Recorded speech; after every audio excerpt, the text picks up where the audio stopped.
My name is Issac Marshall, and I'm the CEO and founder of MashUp. So I actually never aspired to be doing what I'm doing right now. This was literally like God-led.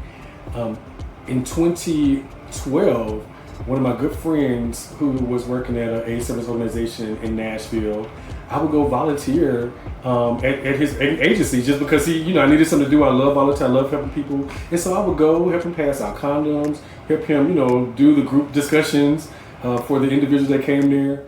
And that next year, he called and said, hey, I got this grant and I just wanted to know if you would come work on it, like as a case manager. And I was like, I don't have any experience as being a case manager. I really was gonna be a news anchor. So, I don't know, but I knew that my friend was doing something really great for the community and it sounded like something that I could get with. And so that moment I joined and said yes, the first client that I had told me that they were homeless, told me that they just found out they were HIV positive, told me that their family disowned them and they didn't have anywhere to go. And I was like, whoa.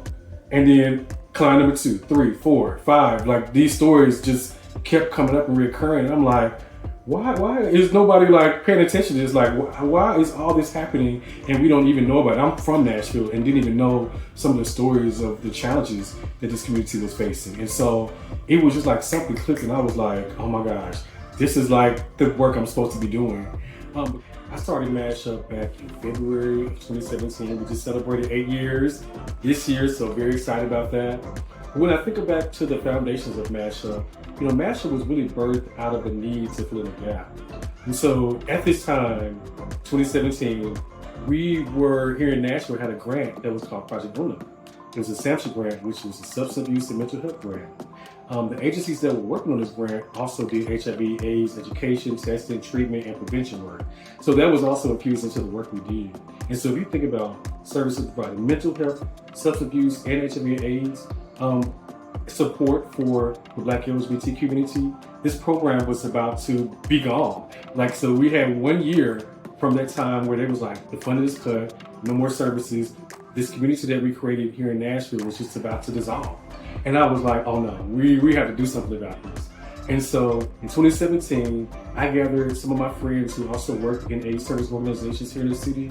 I said, we have to come together and figure out how do we collaborate?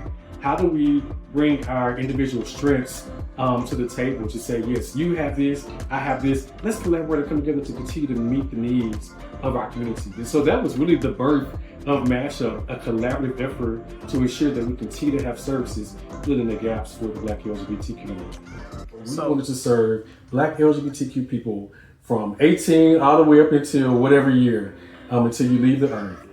We wanted to make sure that we were covering not just, at that time, a lot of the focus was just on Black gay men, and we wanted to make sure that we expanded to make sure that we're having conversations about the needs of our trans community, making sure that we're having conversations about our Black lesbians, and also creating spaces where our allies can come in and also learn how to be better allies, to our community. So we literally had no money.